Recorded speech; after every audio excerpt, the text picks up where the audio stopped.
I started a new piece yesterday, and it was of this Avita for Men bottle from like 15 years ago.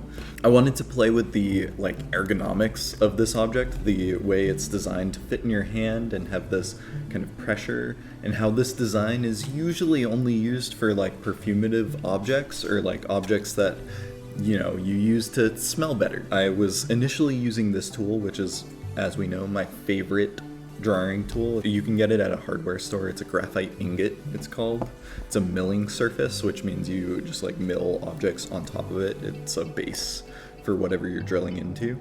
Or lasering, it can be a laser stop too.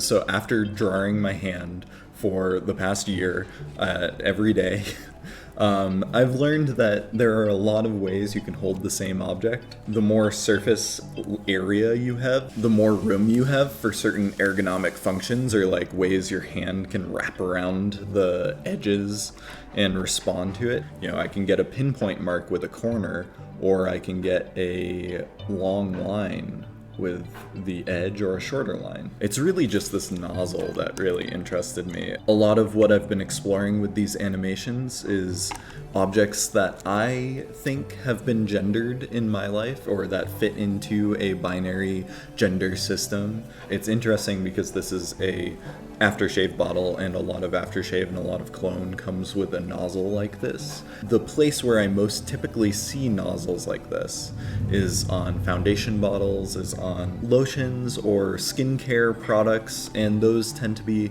branded towards femme people. I was just happy to have an object like this in my life. That it was my dad's a long time ago, and like 15 years ago, and I just never used it because I don't really use aftershave or colognes. And I really like that play of it being owned and branded and sold and devised for a masculine audience, but the action and the typical nature of this articulation is femme in some way. That's what I was animating, was this change, this pressure, this articulation. I love that word, to articulate.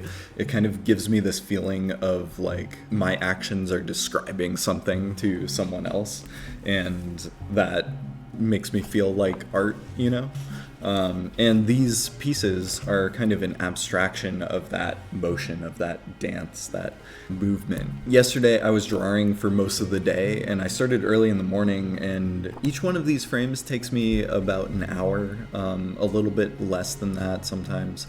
I'm just observing, trying to make like a quick, accurate depiction of the space and the size of objects, and like really focusing on certain key moments of light that tell me what's happening in the form. I started looking for these really firm accents of form with the edge of the big block, but then I also brought in a softer graphite stick that I have to pull out some really like condensed moments of shadow and weight. It would create some gesture or like a vein of shadow that travels through the animation and will kind of flow back and forth like a wave. I really like the concept of repetition in these because it's an interaction, it's a digital interaction, or I'm digitizing it, I'm making it happen online. Something that you might notice in a video game is that the actions, the articulation of your character, of your avatar in space, has a very specific motion associated with it. It repeats. It's a digital reiteration of something that maybe a human could create, or that an object could activate, like the glove on a hand if you're in a first-person game, or the way a body moves when they crouch. It's always going to be exactly the same thing, and that's what's so uncanny. Like if you are watching someone in a first-person shooter and they crouch spam, that action feels so silly, and people use that to communicate friendliness sometimes. But in this game, in Valley, it's this beautiful interaction with the world. It's like an exploration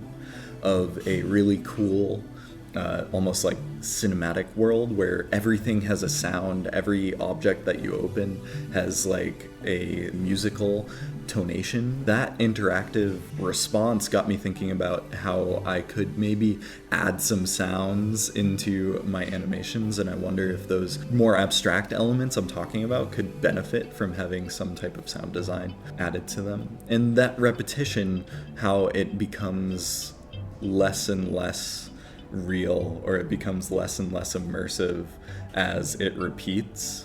But also there's something about the repetition that allows you to understand that action more. I still have one frame to finish, and I want to work on that on stream with you all, and then I'll maybe walk us through the animation process. I'll take us into it a bit right now. I use Blender and I use Affinity Photo as my photo editing, just because I am cheap. I use Blender for animation because it's a free program that has a really comprehensive 3D suite and a video editor built in. And then I use Affinity Photo just for editing and kind of resizing the constraints of the photos I take using Kira's phone. That's just because of budget limitations, but the same processes work on most other software, and it's pretty simple.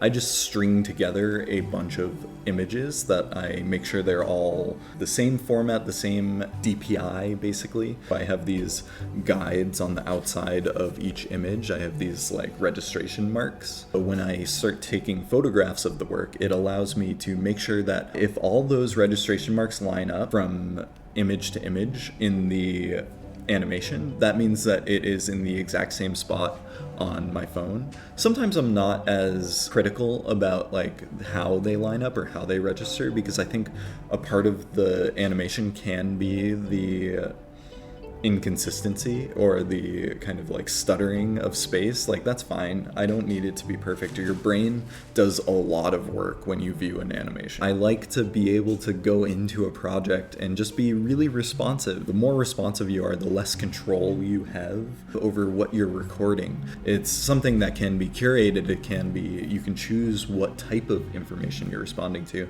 You know, I'm drawing hands, so I know it's going to be a hand. I know it's going to be based on a hand. But the record that I keep might differ drastically from my anticipated image. The world around you is always changing, so when you input information into a camera, you're going to get a different image every single time. But it's going to have less of a two-dimensional visual language about it than, say, a drawing that you observe.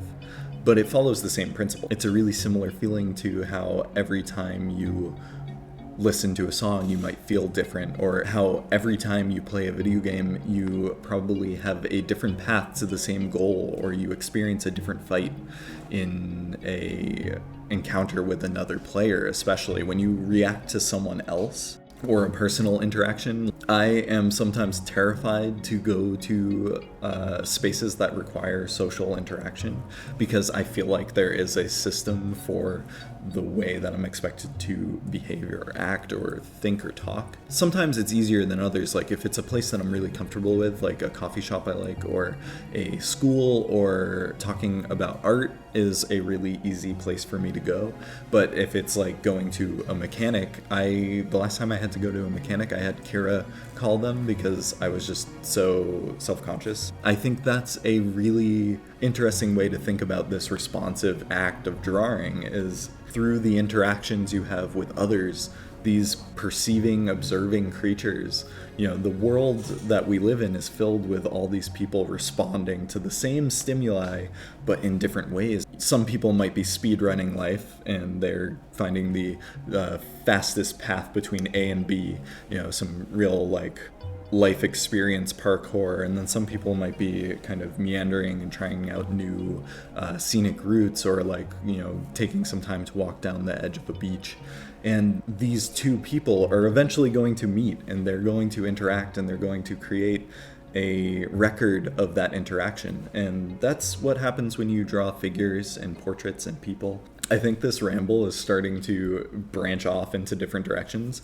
Maybe we can come together on the fact that this talk was about how we interact with objects, and how that can result in so many different images as we create our own artworks, or we play our own games, or we make music, or we do anything creative. I hope this was an interesting talk for you, or a conversation starter. Definitely leave some comments if you have any thoughts or questions about me, my work, the topics we talked about. I hope you can go and make some work of whatever media you use, whether it's cooking in your kitchen this afternoon or drawing later. I will be streaming sometime soon. I might get this video up before I stream the last page of this animation, but I also might not, and that's fine.